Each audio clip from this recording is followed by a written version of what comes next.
शांति सीता स्मृते नित्य सादेन्द्रियकृतो विंसिता विस्तांगमिशोभा वृंदावनस्वी कीर्त्या यमुना गंगा संगमम् श्री राधा वन्द्युगलं तदं नमामि। कैलादि नारद सारद पराशर पुंडरीक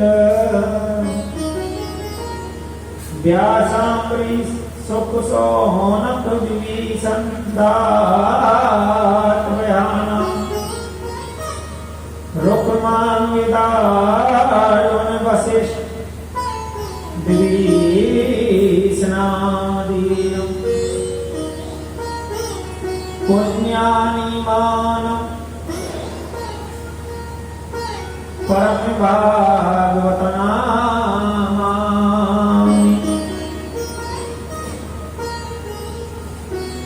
तत्रे गंगा यमुना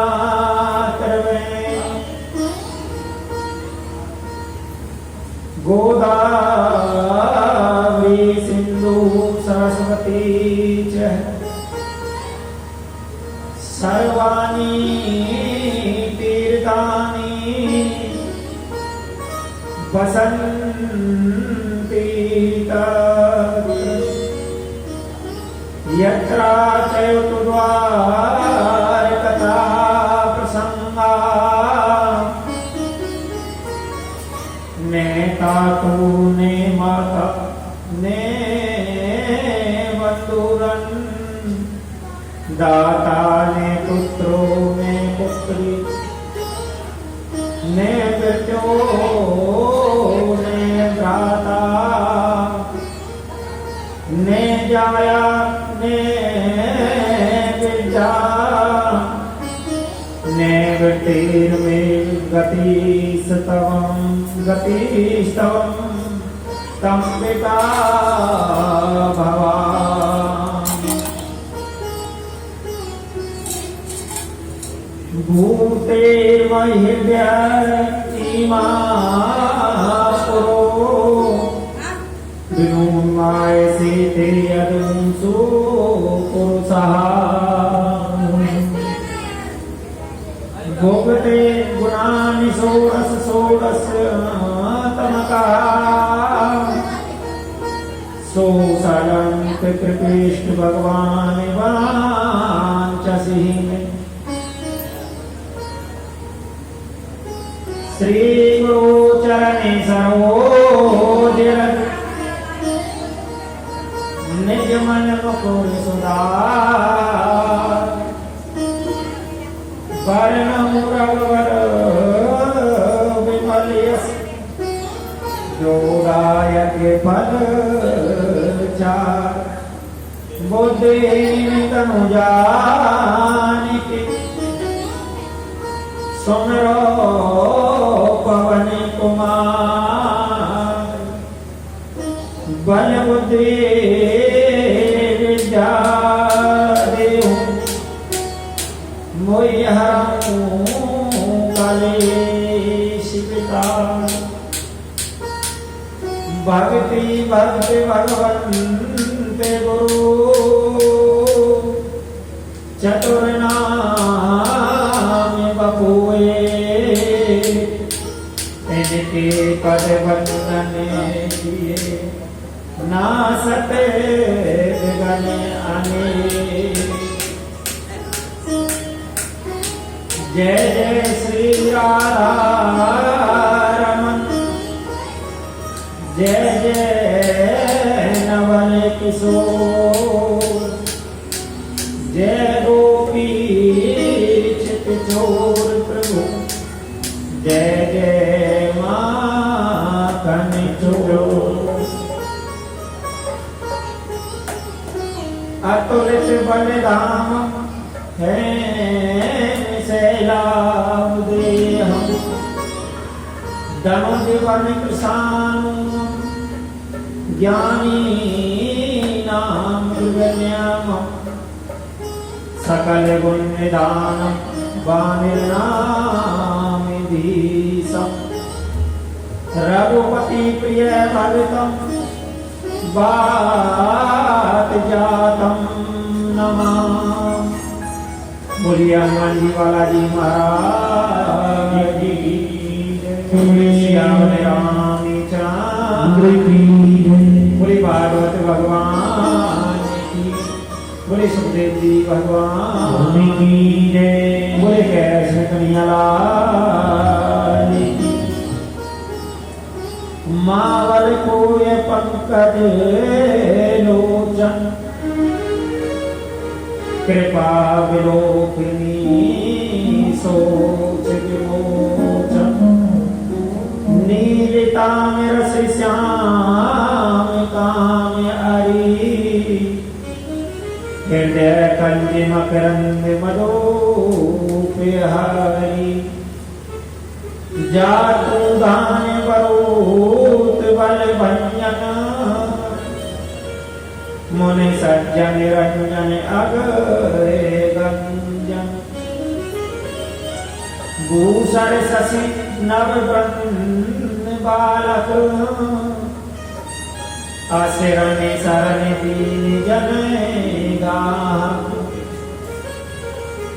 भुज बल विपुल बार मई खंडित हरे भूषण प्रादिपद पंडित राम नारी सुप्रूप भूप वर जय दशरथ कुल कुमुद सुधार सुजस प्राण विदित निगमागम गावति सुर मुनि संत समागम कारुण्य वैदिक मद खंडन सब विद कुशल कौशला मंडन कलमल मथन नाम ममता तुलसीदास प्रभु पाई कनक जन बोले श्यामले रामचंद्र की बोले राघवेंद्र सरकार की। जड़ चेतन जग जीव जत सकल में राम में जान बंधन सबके पद कमल सदा जोड़ जोड़ पान बोले राघवेंद्र सरकार की बोले कृष्ण कन्हैया लाल की बोले राधे रानी सरकार की। भगवान श्री बालाजी मंदिर पर 16/7/2021 से और 22/7/2021 तक आप सभी ने श्री भागवत कथा का रस पान किया और श्रीमद् भागवत कथा का कल समापन हुआ और आज आप हम सभी हनुमान कथा का रसपान करेंगे। हनुमान कथा या राम कथा सुनने से क्या लाभ होता है? जो भी भक्त श्रद्धा प्रेम व विश्वास से हनुमान कथा या राम कथा का श्रवण करता है उसके घर में सुख शांति का वास होता है। घर में देखते हैं ना आजकल घर घर में छह थोड़ी कलह चलती रहती है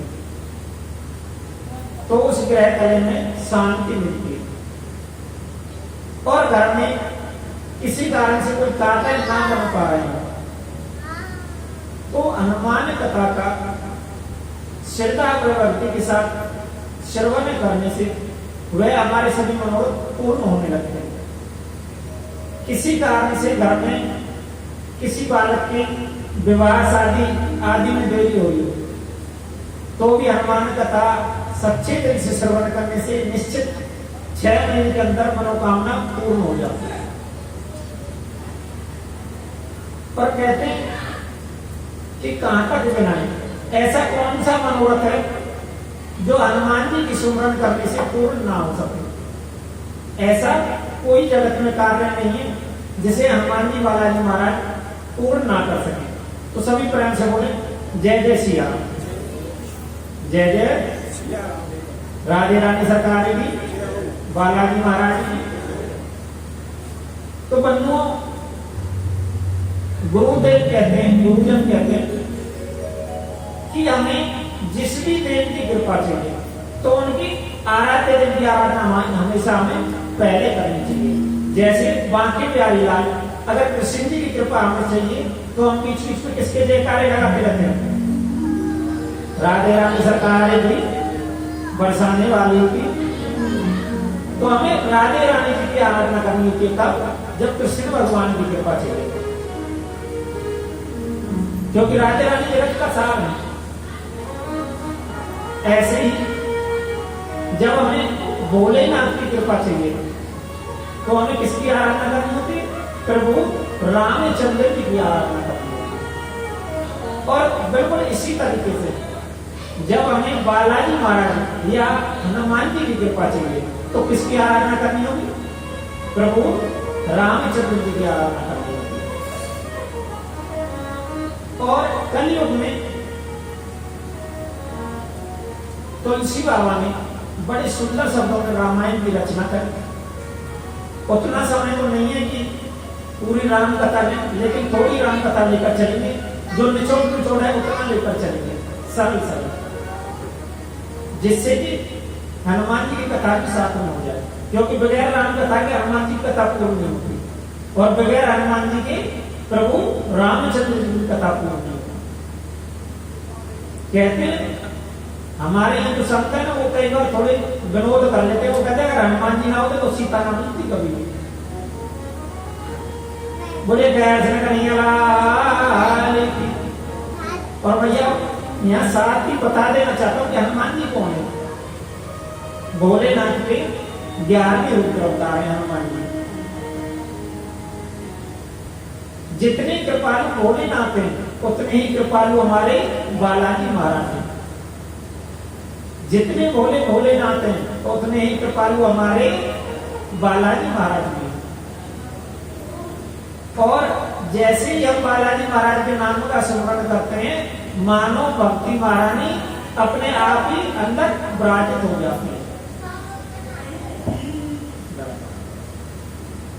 बोले कैसे कन्हैया लाल की, बोले राघवेंद्र सरकार की।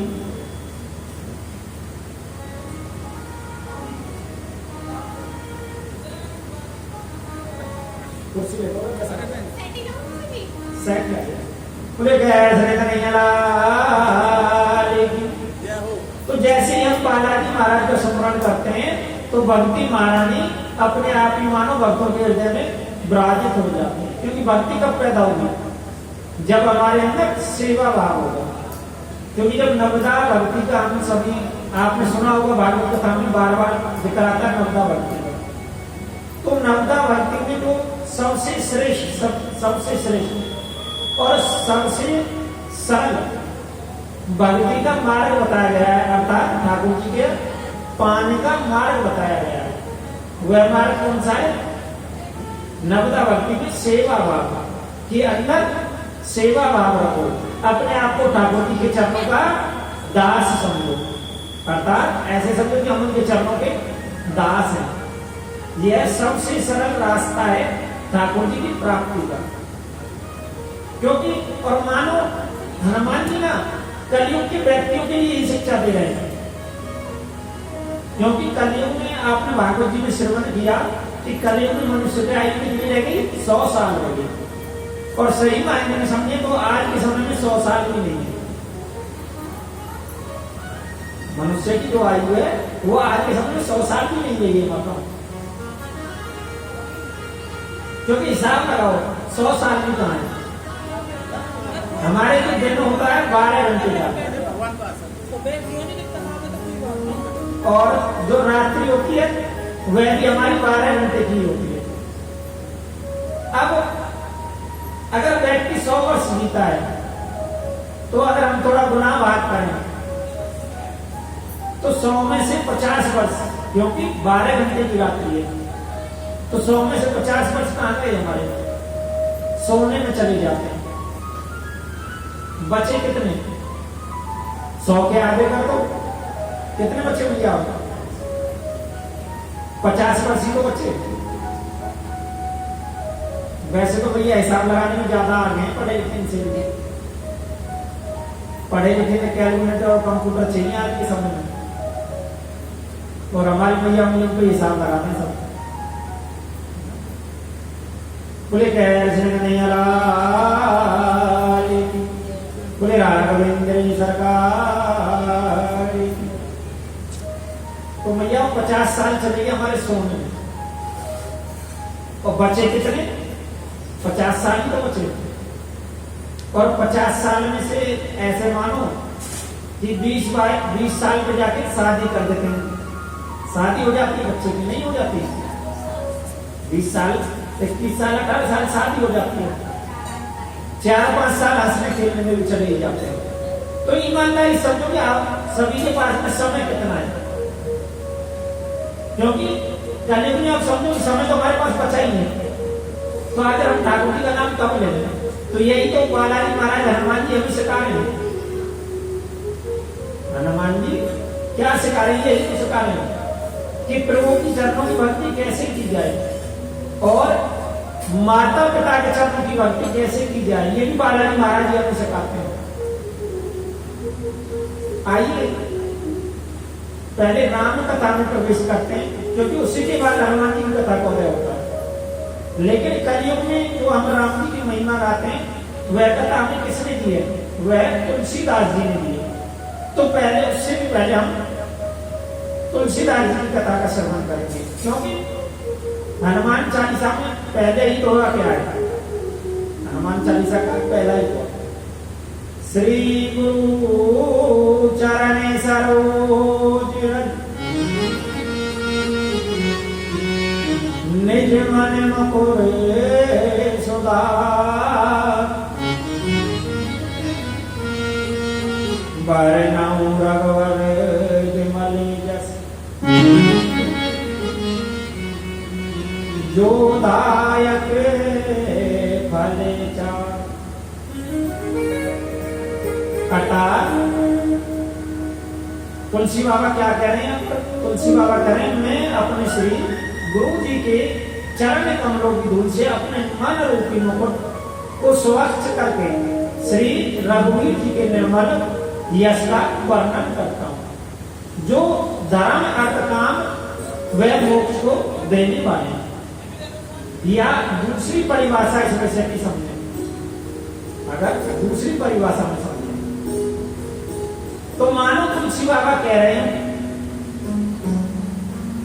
कलयुग के प्राणियों को शिक्षा दे रहे हैं कि बगैर गुरु के ज्ञान संभव नहीं है। जब तक आप गुरु के चरणों में प्रीत नहीं करोगे, जब तक आपको ठाकुर जी की प्राप्ति नहीं होगी।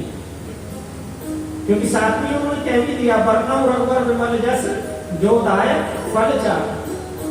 इसके भी दो मतलब हो जाते हैं भैया,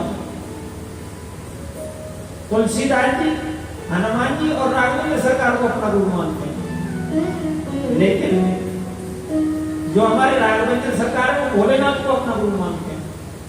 दो मतलब इसके। तो मानो तुलसी बाबा हमसे कह रहे हो कि स्वयं विष्णु भगवान को भी राघवेंद्र सरकार के अवतार में प्रथम लोक पर आना पड़ा, तो उन्हें भी गुरु के चरणों में प्रणाम करना हुआ, उन्हें भी गुरु से शिक्षा लेनी पड़ी। और आगे क्या कह रहे हैं, अगले ही दुआ में लिखा हुआ है, बुद्धिहीन तनु जानिके सुमिरऊँ पवन कुमार,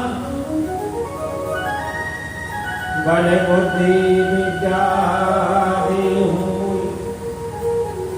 हरऊँ कलेश विकाम। साधारण अगर इस दुआ की हम व्याख्या करेंगे तो हे पवन पुत्र, मैं आपका उपासक हूं। आप तो यह भी जानते हैं कि मेरा शरीर, मेरी बुद्धि निर्मल है। मुझे शक्ति सद्बुद्धि एक ज्ञान दीजिए और मेरे दुखों और चिंताओं का अंत कर दो। सरल भाषा में तो हम ऐसे ही बोलेंगे, लेकिन भैया तुलसी बाबा कलयुग के व्यक्तियों से कहना चाह रहे हैं, क्योंकि वो जानते थे कि कलयुग में व्यक्ति बड़ा ज्ञानी होगा, हर चीज को ज्ञान की कसौटी पर तोड़ेगा। बगैर ज्ञान के तो ये भी नहीं मानेगा कि यह मेरे सही मायने में माता पिता है। हो सकता है उनसे भी हिसाब कुछ बैठे। तो यहाँ पर मानो तुलसी बाबा कह रहे हो कि अगर हमें ठाकुर जी की प्राप्ति करनी है तो ज्ञान से हमें कभी ठाकुर जी की प्राप्ति नहीं हो सकती। हमें सोचे कि ज्ञान से ठाकुर जी को प्राप्त कर लेंगे तो कभी नहीं कर पाएंगे। अगर हमें ठाकुर जी की प्राप्ति करनी है तो बुद्धि से भी जो पढ़े हैं वही तो परमपिता परमात्मा है, जो बुद्धि से भी पढ़े। हमारी बुद्धि क्या कहती है? तेज धूप हो, हम सड़क के ऊपर चल के जा रहे हैं तो कई बार दूर से देखने में हमें ऐसा लगता है सड़क के ऊपर जैसे जल भरा हुआ हो, नहीं महसूस होता। कभी किसी ने माता ने देखा होगा कि जब हम सड़क के ऊपर चल के जाते हैं और धूप तेज हो तो ऐसा लगता है जैसे पानी भरा हुआ हो, जल का एहसास नहीं लगता है। तो ये जो हमारी बुद्धि है ना, अगर ये ठाकुर जी के चरणों में ना लगाई जाए तो यह बुद्धि हमें गलत दिशा में लेकर जाती है। इसलिए तो कहते हैं यहाँ पर कि अगर ठाकुर जी की प्राप्ति को बुद्धि को एक कोण में रखो और अपने बल का अहंकार भी बुला दो। हम करते ना बल का अहंकार, हमारा इतना बड़ा परिवार है, इतना धन है, तो धन से ठाकुर जी की प्राप्ति नहीं हो सकती।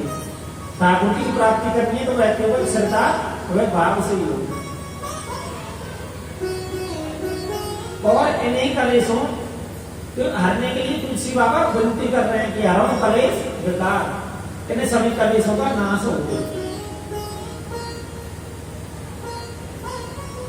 और अगले ही दुआ में लिखते हैं, जय हनुमान ज्ञान गुण सागर, जय कपीस तिहु लोक उजागर, राम दूत अतुलित बल धामा, और अन्य पुत्र पवन सुख नाम। क्योंकि हमारे हनुमान जी ने अपनी बुद्धि कहाँ लगा दी? प्रभु रामचंद्र जी के चरणों में लगा दी। इसीलिए उनके लिए कहते हैं तुलसी बाबा, ये हनुमान जी हे कपीस, आप ज्ञान व अनंत गुणों के सागर हैं। आप तीनों लोगों को प्रकाशमान करते हो, आपकी जय हो। आप